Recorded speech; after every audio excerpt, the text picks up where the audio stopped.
Hello everyone. इस class के अंदर हम लोग ट्रांसफ़र ऑफ प्रॉपर्टी के कुछ बेसिक क्वेश्चंस डिस्कस करेंगे और उसको बहुत थॉरोली तो मैं नहीं पढ़ाऊंगी क्योंकि जैसे आप लोगों ने देखा है कि बाबेल जो हमने पढ़ी है पहले के लेक्चर्स के अंदर हमने देखा है, ये आप लोगों ने जो पढ़ी है इसके अंदर लैंग्वेज तो इजी होती है और याद करने लायक ही होती है। बस ये है कि सारा जो मैटर है वो आप लोगों को एक जगह मिल जाए विद केस लॉज, अगर कोई लीगल मैगजीम है तो वो मैगजीम भी मिल जाए। और जितने भी हमारे इम्पॉर्टेंट टॉपिक है पूरे ट्रांसफ़र ऑफ प्रॉपर्टी जैसे हम ये पढ़ रहे हैं, तो टीपी के जितने भी इम्पॉर्टेंट टॉपिक है वो सब आपको एक जगह मिल जाए with question and answer form. तो देखते हैं इसके अंदर हम 5 यूनिट्स हैं मेरे अकॉर्डिंग, इसमें 5 यूनिट्स हैं जिसमें 27 क्वेश्चन दे रखे हैं और कुछ एक क्वेश्चन हमारे 1 to 15 क्वेश्चन हमारे लॉन्ग हैं और कुछ ईजमेंट एक्ट हैं। कई के यूनिवर्सिटीज़ में तो नहीं पूछते हैं, लेकिन अगर आप लोगों के ईजमेंट एक्ट आता है तो आप लोग देख लेना, इसकी हेल्प ले सकते हो। देखो पहला क्वेश्चन है ट्रांसफर ऑफ प्रॉपर्टी का, explain what can be transferred and what can not be transferred, the term property, what are its various kinds, immovable property, attestation notice, actionable claim, attached to. ये इतने important है कि ये universities में ही नहीं, ये आप जुडिशियल एग्जाम देते हो ना, उसमें भी ये सेम चीज़ें पूछी जाती है। What do you understand by the rule against double possibilities, what is the rule against perpetuity, section 14 जो है हमारा, what do you understand by vested interest, vested और कंटीजेंट में डिफरेंस, 19 और 21 है शायद। What do you understand by condition precedent, precedent और subsequent क्या होती है। ये मेरे अकॉर्डिंगली आपका पूरा ट्रांसफ़र ऑफ प्रॉपर्टीज एक ही क्लास के अंदर, अगर एक में नहीं हो पाया तो मैं 2 क्लासेस करके डाल दूंगी, तो दोनों क्लास अगर आप लोग सुन लोगे तो क्लास के बाद तो मेरे अकॉर्डिंगली आप लोगों का एक फाइनली ट्रांसफ़र ऑफ प्रॉपर्टी तैयार हो जाएगा। और सेंसिबल ओनर देख लो आप, feeding the grant by estoppel, ये भी इम्पॉर्टेंट है, doctrine of lis pendens,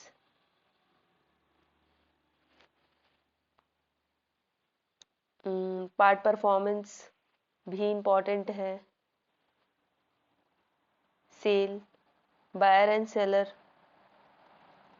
define mortgage, once a mortgage always a mortgage. ये क्वेश्चन तो ऐसा है कि ट्रांसफर ऑफ प्रॉपर्टी के हर पेपर में दिखता ही दिखता है।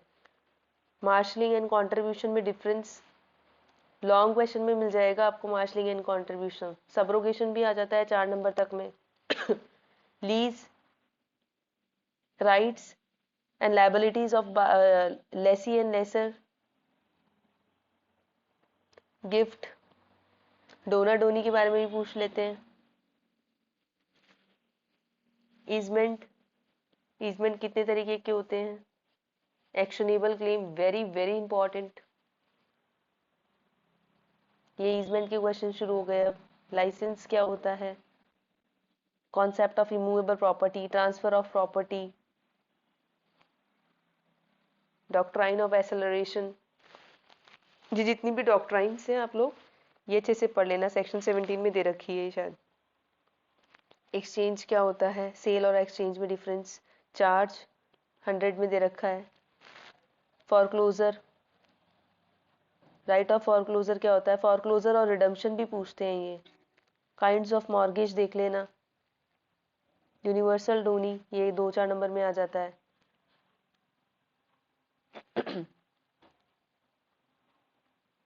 एक यूनिवर्सिटी है उसके अंदर ये क्वेश्चंस पूछे गए हैं।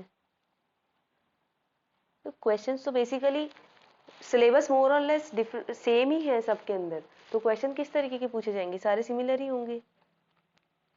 Define transfer of property and explain what can not be transferred under transfer of property act. तो टीपी की डेफिनेशन बताइए पहले।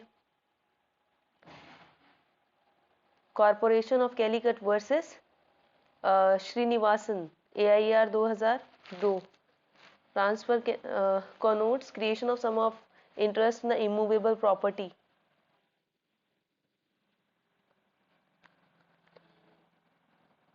देखो बाबेल की ये ना एक खासियत है कि सबसे पहले ये आपको कॉलेज के अंदर जब आप एग्जाम देते हो ना, तो वो एग्जाम क्लियर करना सिखाता है कि सबसे पहले तो जो भी है आप एक पैराग्राफ फॉर्म में लिख दोगे, अगर आपने बेयर एक्ट भी लर्न करा है तो उसकी लैंग्वेज लिख दोगे, फिर उसके एसेंशियल इंग्रेडिएंट्स लिखोगे तो वहां आपका मैटर बढ़ जाएगा।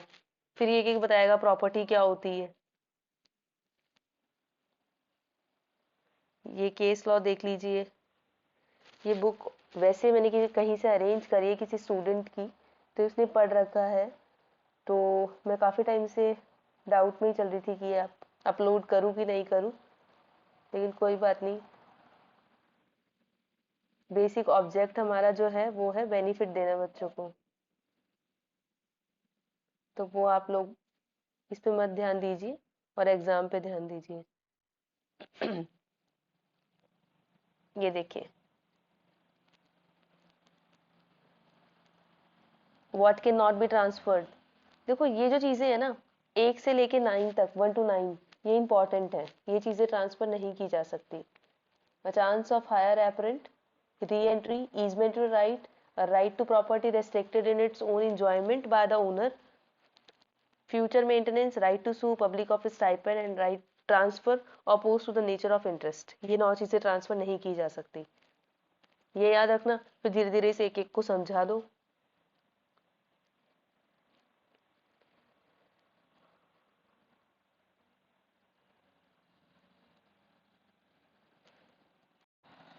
देखो, फ्यूचर मेंटेनेंस ट्रांसफर नहीं किया जा सकता, mere right to sue transfer नहीं किया जा सकता। एक second,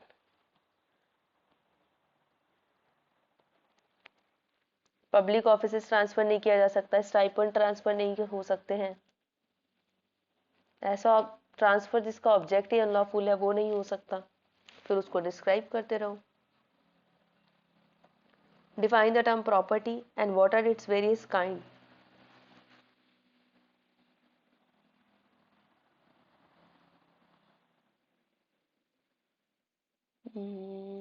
Property means anything which is own is own and a person can in possession and can take into possession। ठीक है, ये भी लिख सकते हो।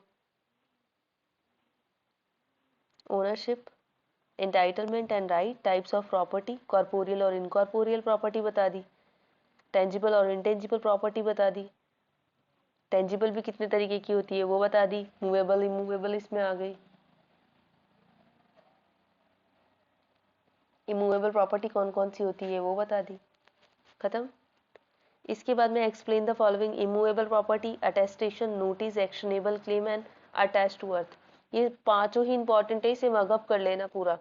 ये टीपी की डायरेक्ट जो है उसके डेफिनेशन क्लॉज में से पूछे गए हैं, और ये पांचों ही इंपॉर्टेंट है। इमूवेबल प्रॉपर्टी क्या होती है? It does not include standing timber, growing crops और ग्रास।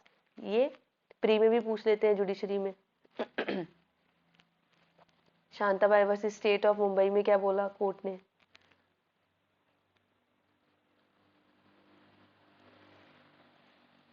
हाई कोर्ट के केसेस लिखना इतना जरूरी नहीं है।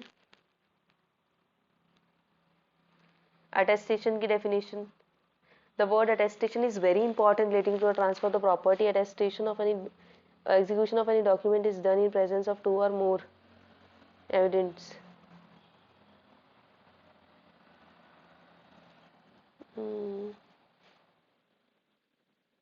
इसमें एक्चुअल डेफिनेशन नहीं दी गई है, वो आप बेयर एक्ट से देखना अटेस्टेशन क्या होता है। उसके बाद में नोटिस, पर्सन को फैक्ट के बारे में पता लगना, knowledge of the fact, actual knowledge of the fact he notice होता है। ठीक है, the person would have, he would have known if there was no negligence or inquiry on his part, वो भी नोटिस होता है, क्योंकि उसके पार्ट पे नेग्लिजेंसी अगर नहीं होती तो उसे पता होता। नोटिस दो तरीके के होते हैं, एक्चुअल और कंस्ट्रक्टिव। एक इम्प्यूटेड नोटिस भी होता है, देख लेना आप लोग क्या होता है वो। इसके बाद में actionable claim, very important, section 3 से लिया गया है। Any debt other than the debt secured by the mortgage of immovable property or by hypothecation of a pledge of immovable property, or to any beneficial interest in the immovable property not in his possession, either actual or constructive।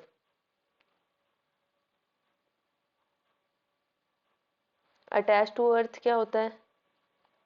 Something that is embedded in earth और rooted in earth, बस ये बातें ध्यान रखना। Attach to what is embedded और permanently attach to the land और building.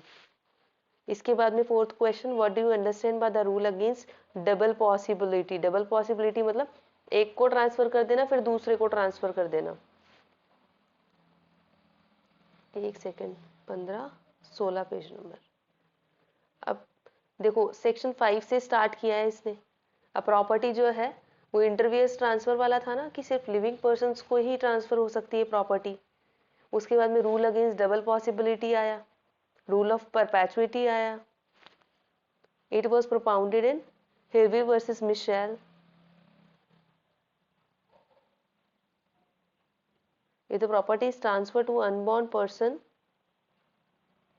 after his death, if the transfer to the unborn person of the died person, then the transfer with the first unborn person will be void, because there are two possibility. If the first unborn person will not be born, कहने का मतलब ये है एक unborn को transfer किया जा सकता है, एक लाइव होना चाहिए कि प्रॉपर्टी कैन बी ट्रांसफर।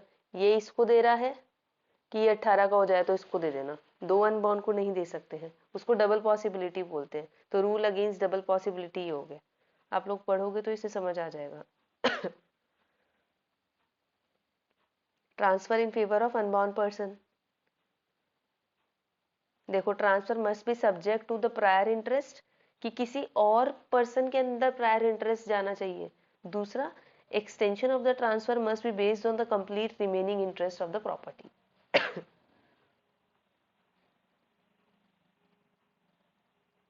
और कंप्लीट इंटरेस्ट जाना चाहिए। फिर रूल अगेंस्ट परपैचुइटी, सेक्शन 14, पीढ़ी दर पीढ़ी ट्रांजेक्शन जिसे हम बोलते हैं।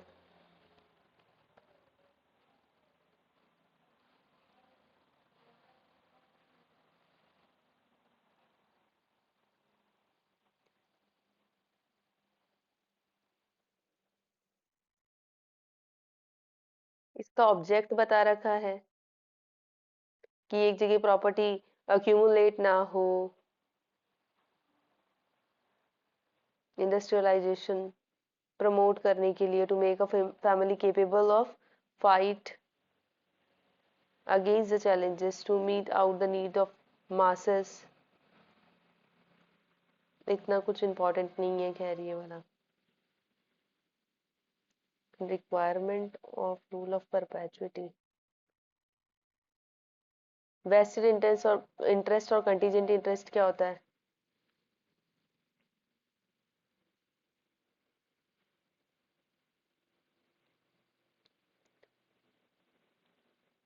कंटीजेंट इंटरेस्ट जो होता है, it is based on the happening of the contingency which must happen.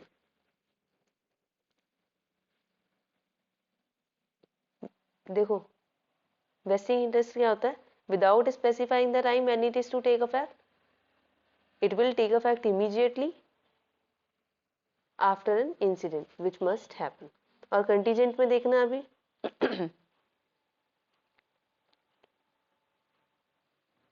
इसमें डिफरेंस भी बता रखा होगा अभी। कंटीजेंट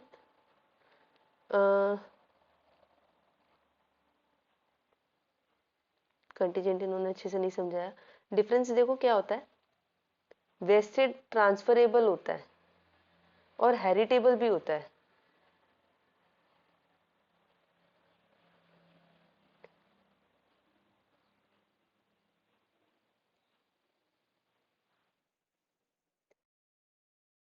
ये देखो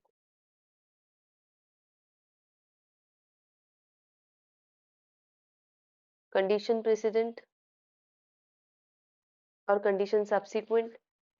जब भी हम कोई ट्रांसफर कर रहे होते हैं और ट्रांसफर करने से पहले अगर कोई कंडीशन लगाई जाए कि अगर ऐसा हुआ तो ये प्रॉपर्टी मैं तुम्हें ट्रांसफर कर दूंगा, तो वो प्रेसिडेंट हो गई। और ट्रांसफर करने के बाद में अगर कोई कंडीशन लगाया जाए तो दैट इज सब्सिक्वेंट।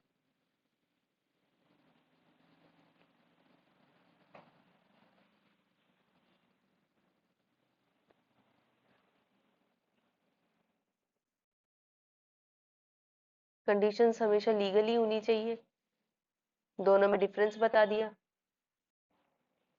देखो ये मैं आप लोगों को डीपली इसलिए नहीं पढ़ा रही हूँ क्योंकि अगर एक एक लाइन अगर हम लोग पढ़ने लगेंगे तो इसमें इतने सारे क्वेश्चंस हैं, पता नहीं कितनी लंबी वीडियो बन जाएगी, कितने घंटे की बन जाएगी। बस एक बार मैं ओवरव्यू दे रही हूँ और आप लोगों के पास ये मैटर की नॉलेज हो जाएगी, इस तरीके का मैटर और केस लॉ इस तरीके के क्वेश्चंस हैं टीपी के अंदर, दोनों में डिफरेंस, कंडीशन प्रेसिडेंट और सब्सिक्वेंट,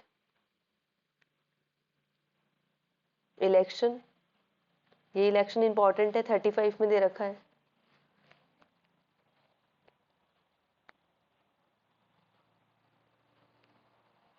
दोनों में से एक प्रॉपर्टी इलेक्ट करनी होती है इसमें से।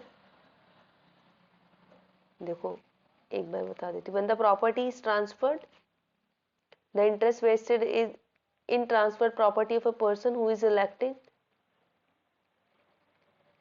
When the transferer when interest is vested in the transferred property of a person who is electing, when the transferer was aware or not aware about the ownership of the transferred property, when the interest is provided directly or indirectly. अच्छा ये तो इन्होंने कोई सब points बना दिए उस चीज के, एक्सेप्शंस ऑफ इलेक्शन।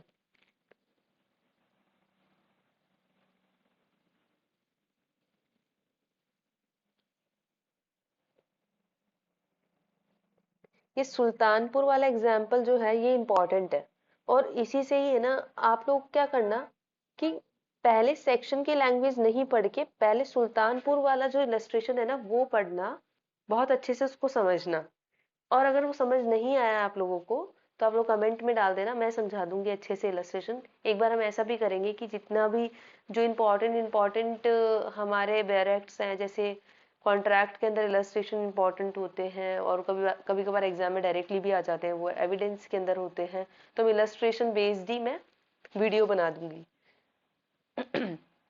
इस सुल्तानपुर से आपको समझ आएगा, जिस पर्सन का इंटरेस्ट नहीं होता ना उस प्रॉपर्टी के अंदर, वो पर्सन किसी और पर्सन को बोलता है कि मैं तुम्हारी प्रॉपर्टी जो कि 10 लाख की है वो मैं 15 लाख के अंदर, मैं तुम्हें 15 में दूंगा, तुम सी को ट्रांसफर कर दो। Now she has to choose कि उसे क्या करना है। ही वॉन्ट, मतलब ही वॉन्ट सॉरी, जो बी पर्सन है he has to choose if he want to elect the property, तो उसे वो जो 5 लाख का जो फायदा हो रहा है वो उसे लूज करना पड़ेगा, और if he want to take the फायदा तो उसे वो प्रॉपर्टी देनी पड़ेगी। The basic rule of election is that any person he cannot approve or disapprove the rule at the same time. वो दोनों काम एक साथ नहीं कर सकता, दोनों जो ऑप्शन है ना वो दोनों एक साथ नहीं ले सकता। ये देखो, A transfer his field to the B by the instrument and give it to C. C desire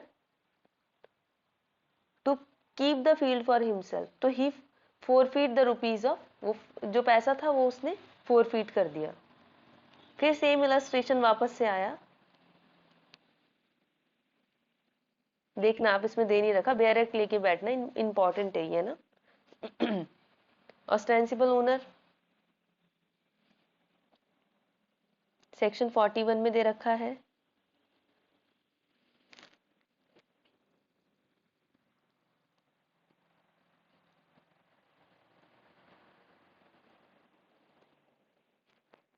ये जो ट्रांसफर होता है ये वो पर्सन कर रहा है who is not the owner of the property. अब जब ये ट्रांसफर करता है तो ये ट्रांसफर क्या वैलिड है कि वॉइड है, वो हमें इसमें देखने को मिलेगा।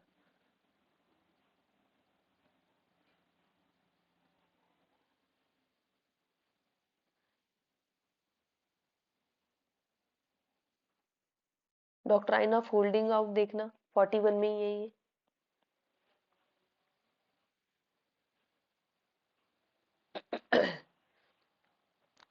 ये doctrine of feeding the grant by estoppel 43, और इसका एक केस लॉ भी है। फीडिंग द ग्रांट वाले का मुझे केस लॉ भी याद नहीं आ रहा, इसमें दे रखा होगा यहाँ तो। एक लीडिंग केस लॉ है इसका, बनवारी लाल वर्सेस सुखदर्शन दयाल, तो आप लिख ही सकते हो सब में।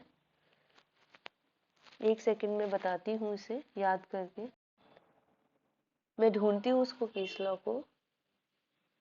हाँ लिखिए, राजा पेप्सी वर्सेस फर्नांडो, ये feeding the grant by estoppel का लीडिंग केस है।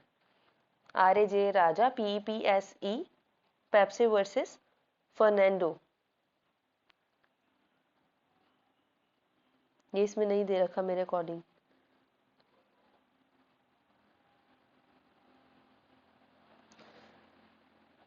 डॉक्ट्राइन ऑफ लेस पेंडेंस 52 में दे रखी है। During the pendency of a suit, अगर कोई भी पर्सन ट्रांसफर कर देता है अपनी प्रॉपर्टी को, तो वो ट्रांसफर जो है वो वॉइड हो जाता है। या फिर इसमें नॉट वैलिड लिखा होगा, उसकी लैंग्वेज भी एक बार पकड़ लेना।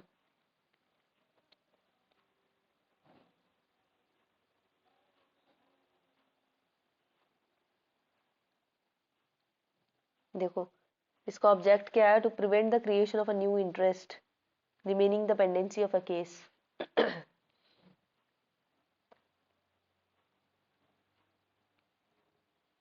Without the authority of court transfer अगर हुआ है, द सूट और the proceeding it must not be कॉल्यूसिव।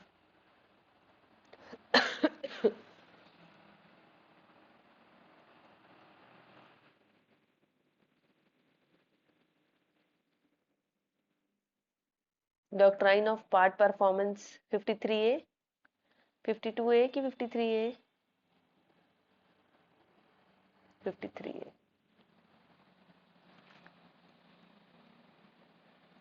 कि अगर किसी एक पार्टी ने अपना पार्ट परफॉर्म कर दिया हो, देखो there is a contract, occupation by the transferee on the property, the consideration of transferee, immovable property, quick and willingness. छोटा ही बनाया इन्होंने इसको तो।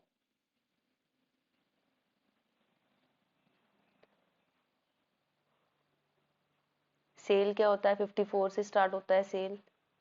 सेल की डेफिनेशन देख लेना, इसमें सिंपल ये है कि वही है, ओनरशिप ट्रांसफर होती है और बस transfer of ownership in exchange of price paid, promise, partly paid और प्रॉमिस, और essential ingredient, adult sound mind, और ये सब्जेक्ट मैटर। आंसर बनाने का तरीका देखो, सेल तो वैसे 54 में छोटा सा ही दे रखा है, उसके बाद में rights and liability of buyer and seller है, लेकिन ये किस तरीके से उसको एक्सटेंड कर रहा है आंसर को, कि अगर लॉन्ग आंसर आ गया तो हम उसमें क्या लिखेंगे, वो टेक्निक देखो आप। It has been held by the supreme court in the case of Suraj लम, sale transfer of the property can only be through the registered sale deed and not by the sale agreement। ये देखो, ये भी important बात हो गई।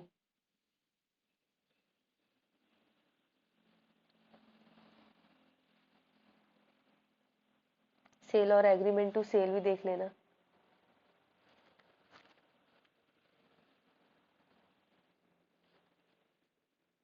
Rights and liability of buyer and seller 55 में दे रखे हैं। देखो बायर की तो क्या होती है, सेलर की क्या होती है, सबसे पहले रेंट एंड प्रॉफिट मिलेगा उसको, टू गेट द इंटरेस्ट और अनपेड बाइंग मनी। इतना सही दे रखा है, ये दो ही दे रखे हैं, A, B। ठीक है, 55 में इसमें अब लायबिलिटी क्या हुई सेलर की, reveal the fault of the property, पहली चीज।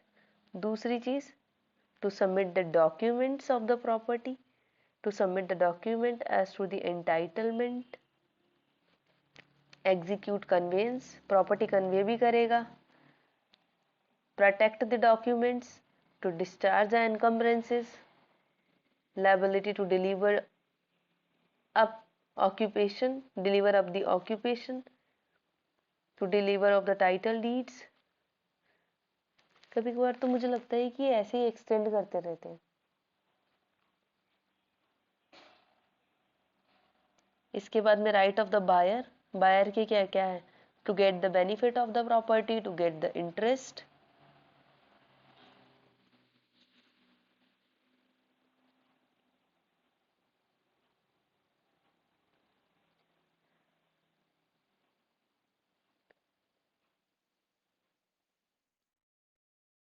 मॉर्गेज इंपॉर्टेंट है, मॉर्गेज लर्न कर लेना अच्छे से। मॉर्गेज के पांचों तरीके के मॉर्गेजर मॉर्गेज ही बता देना। Transfer of interest in specific immovable property for the purpose of securing the payment advance और to be advance by the way of loan.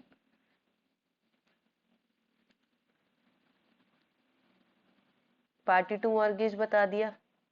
Mortgagor mortgagee immovable property का होता है। Transfer of interest for consideration secure debt. Mortgage money बता देना। Kinds बता दिया। 6 तरीके के मॉर्गेज होते हैं, एक तो simple, conditional, usufructuary, English, deposit of title deed और एनमलस। ये क्या क्या होते हैं इनकी डेफिनेशन देख लेना। सिंपल में तो बेसिकली कुछ नहीं होता कि जिस दिन मैं आपको पैसा लौटाऊंगा आप उस दिन अपनी प्रॉपर्टी मुझे डिलीवर वो कर देना। नो डिलीवरी ऑफ पोजेशन, मैं इतनी तारीख को आकर के आपको पैसा दे दूंगा, बस इतनी सी बात होती है। वो अपने आप को बाइंड कर रहा होता है मॉर्गेजर। दूसरा किधर गया? यूसुफैक्चरी आ गया सीधा।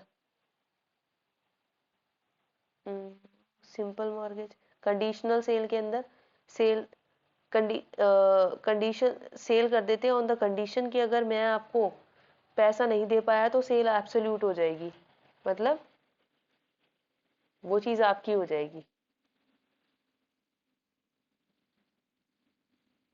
यूसुफैक्चरी के अंदर क्या होता है, प्रॉपर्टी का पोजीशन ट्रांसफर किया जाता है और बोलते हैं कि रेंट एंड प्रॉफिट से आप जो मैंने पैसा लिया है वो उसको उसके अंदर ही इंक्लूड कर दो, उससे भर लो वो पैसा, और जिस दिन ये पूरा हो जाए तो वो प्रॉपर्टी वापस ले लेंगे, डिलीवर करवा लेते हैं फिर।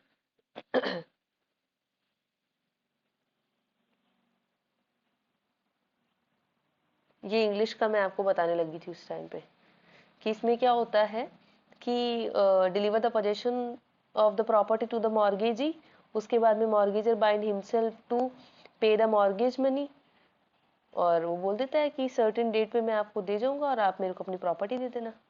इक्विटेबल बेसिकली वो होता है कि पहले नहीं होता था कागज रखवा के आते थे और पैसे ले लेते थे, इक्विटेबल मॉर्गेज वो होता है। और जो इनमें से कुछ नहीं होता वो एनामलस होता है। Once a mortgage always a mortgage, इसको तो लर्न कर ही लेना आप लोग। राइट ऑफ रिडम्पशन क्या होता है ये भी इंपॉर्टेंट है।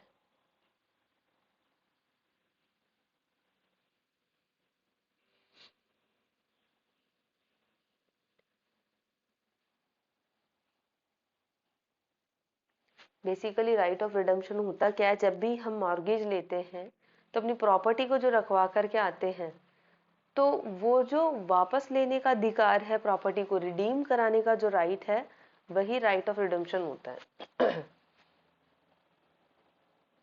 ये हम कैसे आते हैं, ये due to the principal payment of due money, हम पैसा देते हैं, सूट फाइल भी करते हैं इसके लिए। क्लॉग ऑन रिडम्पशन, रिडम्पशन अगर कोई नहीं लेता तो फिर वो फॉरक्लोज करा देते हैं, शायद वही होता है clog on redemption. Once a mortgage always a mortgage.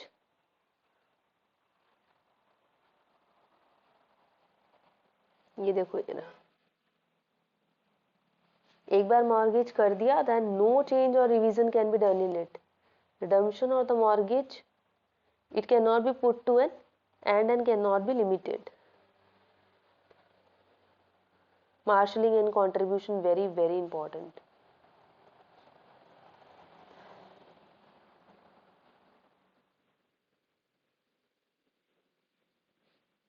एक के अंदर तो क्या होता है, मार्शलिंग और कंट्रीब्यूशन बता रही हूँ कि 2-3 लोग होते हैं मिलकर के एक प्रॉपर्टी को वो करते हैं, क्या बोलते हैं, ये मॉर्गेज रखवाते हैं। और एक में क्या होता है, 2-3 प्रॉपर्टी एक आदमी की होती है। उसमें से किसका क्या राइट बनता है, और वो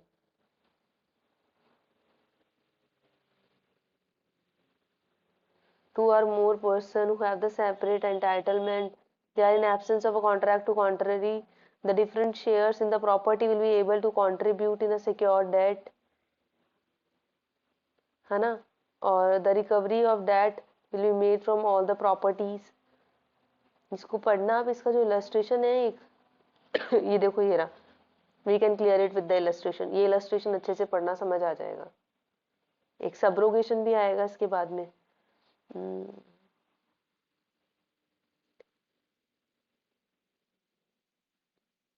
ये भी इम्पोर्टेंट बात है. मार्शलिंग और कंट्रीब्यूशन में अगर कोई वो हो जाता है, कॉन्फ्लिक्ट राइज होता है, मार्शलिंग प्रिवेल करेगी. और देखो स्टूडेंट ने भी लिख रखे हैं, सबरोगेशन आ गया ना इसके बाद में. Doctor explain the concept of subrogation.